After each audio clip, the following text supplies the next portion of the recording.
have a full card for you this evening. In addition to those two fights, we have a couple of heavyweight bouts. Undefeated Price Taylor takes on Michael Coffey in an 8-round bout. And in our opener, Sardia Simmons takes on Colby Madison, who, believe it or not, fought just 2 weeks ago in a 6-round fight. All right, gentlemen, you had your instructions earlier, so you know exactly what I expect. Good, clean fight. Obey my commands. Protect yourself at all times. Listen, punches right here on this belt are not low. Punches right here are not considered low. Touch them up. Good luck. Have fun, but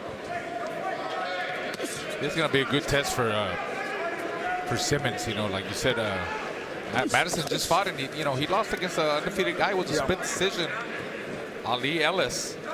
Also 6-round fight, so he's in shape. We did ask him to do any sparring. He said, "Nah, just stay, keep sharp." And here he is. Well, tonight is the 5th straight undefeated fighter that Madison is fighting in a row. So he's been taking on tough competition. And he only lost a split 3 weeks ago. Oh, it is. Shot well, there. that is called a knockdown, I guess. Yeah, left hook apparently hurt Colby Madison. It was hard to exactly see that punch, but it did damage. It came out of nowhere.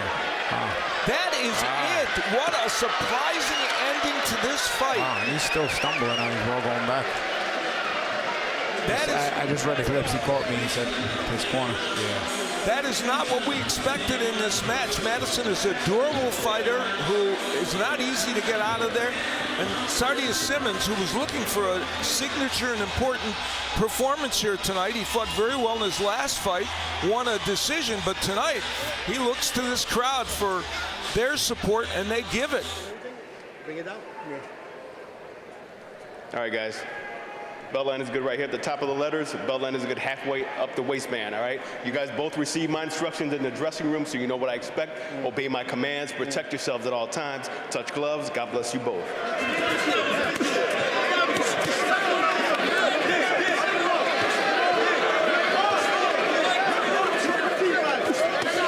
Yeah, Taylor putting the punches together now. Good combination there. Coffey, obviously a vet. He knows how to survive and get those hands up, and he's trying to get that high guard and trying to walk Taylor down. But Taylor is really being creative with the way he's placing his punches. Yeah, but the difference is, just Taylor's, faster with his hands. Taylor You see it now. all kinds of combinations, and Coffey has done nothing offensively here. And referee Rodriguez taking a long look at him, saying, is he going to respond? That's what I like Coffey trying to make the attempts now. Oh, good shot there. Oh, another There's one. Coffey coming back now. Well, this is the power that he displayed against Wardley and in some of his other fights. He's got 10 knockouts. And that's what he's got to do. He's got to take, you can't let Taylor, the younger Taylor, feel too confident. Overhand right and a left by Price Taylor. So when he does get his hands moving, it's been effective. Yeah, good activity there. Like you said, Al, every time he moves his hands, he lands some good combinations. Just beats Coffey to the punch. I see Coffey as the bigger, possibly stronger guy. If I was him, I would use his size. Apply more mental pressure and come forward with his hands up and more body shots and try to push Taylor back. It seems that he's been a little more fatigued, though he's coming forward now in this round and banging away to the body. The inside work of Price Taylor, I have to say, very impressive.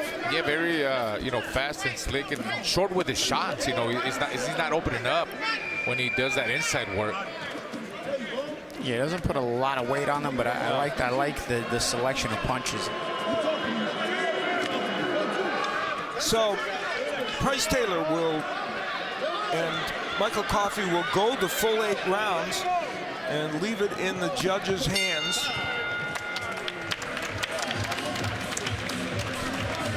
All for your winner by unanimous decision. The price is right, Taylor. Okay, right here going to be good. Right here in the line going to be good. You both receive your instruction. Going to have a good, clean, professional fight. Touch them up. Let's go at the belt. Tight defense, frame defense by Harrison.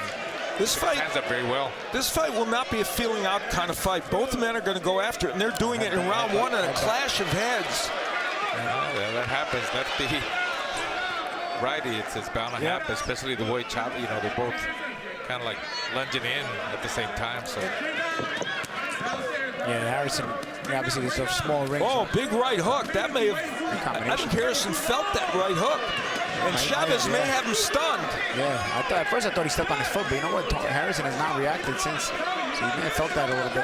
Good hand speed by Chavez, and those right hooks are raining on the head of Harrison. What a first round. And Chavez having himself quite a round, but a big hook by Harrison, and Chavez in trouble. What a round. Down goes Brian Chavez. Good body work by Harrison as well. Yeah, Harrison closing the gap again this round, doing it behind more head movement though than he was in the first round where he just had a high guard. This time he's kind of changing his levels and trying to move his head and work his way inside in a different manner. Yeah, very good point. Before it was just a high guard walking in, and that didn't work as well. even though Chavez lands some quick combinations, but really not moving. Big left hand by Chavez. Harrison's ripping the left hooks, and Chavez getting his left hand in now. Good right by Harrison. So round 3 looking a little like round 1 with a lot of two-way action. Mostly Harrison, but Chavez doing some good work as well. Now Harrison pushing him back. The strength of it. So round number 3 comes to a close, and it looked like round number 1, and Chavez might go down again at the end of the round, and he does.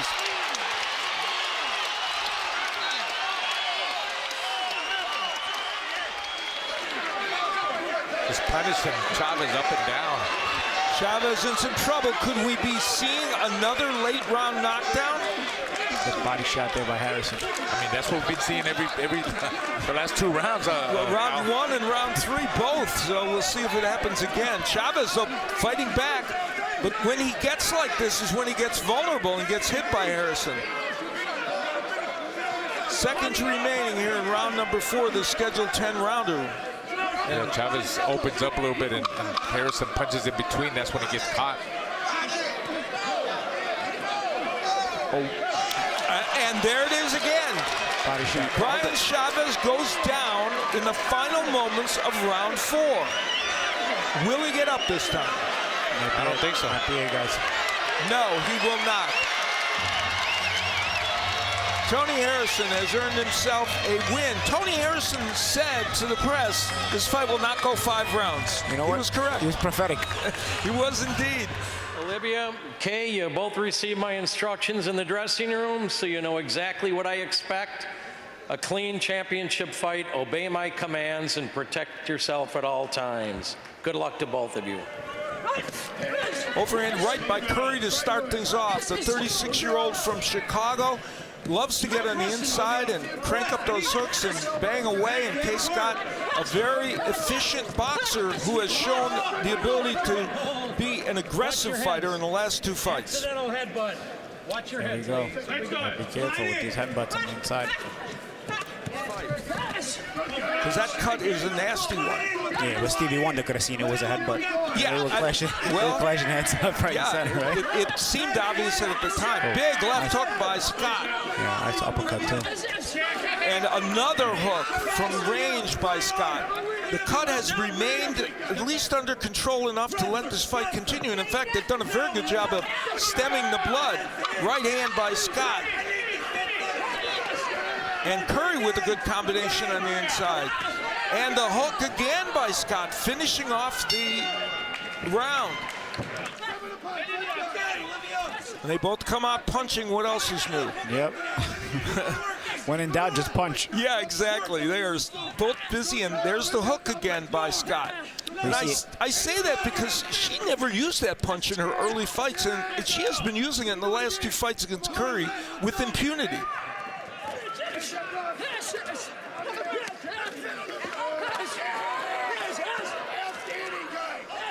She's been 10 rounds 2 times in this last fight with Curry and also against Desley Robinson.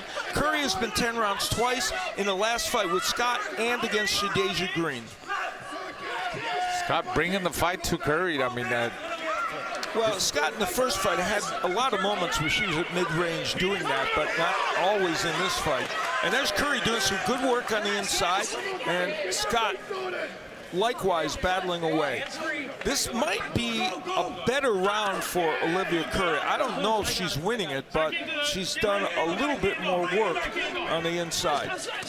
Big hook by Scott. And that continues to be a huge weapon for her. It's been the main weapon right now. Yeah, it kind of has, and that's, again, a bit of a surprise. So, seconds remaining in round number 9, and a lot of awkward action on the inside between these two. Is this more definitive, Al? I don't know. We'll see. I think this may be even more definitive for Scott. Than the first fight? Yeah. Yeah, absolutely. I think so too. Yeah. I feel like she won just about every round. I mean, Yeah. Well, I mean, There might be maybe one round. Yeah. Yeah. But you know, I'm not a judge, so I don't. We'll see. We'll see how it goes. You know, both women have. Olivia Curry, we were saying, Scott, we think Scott's ahead. It's not that Olivia Curry hasn't done some good work. There's a beautiful uppercut on the inside from her. It's just not as consistent as Kaye Scott has been. And for those that have never seen Kaye Scott fight before the last 2 fights, I just have to tell you, this is a completely different woman. And it's just a whole different style, which may be part of the reason why there's lunging or whatever. It's new to her. Anyway, the fight ends with a action-packed sequence as we've had in every other round between these two women. For your winner by majority decision and new WBA and WBC women's middleweight champion of the world,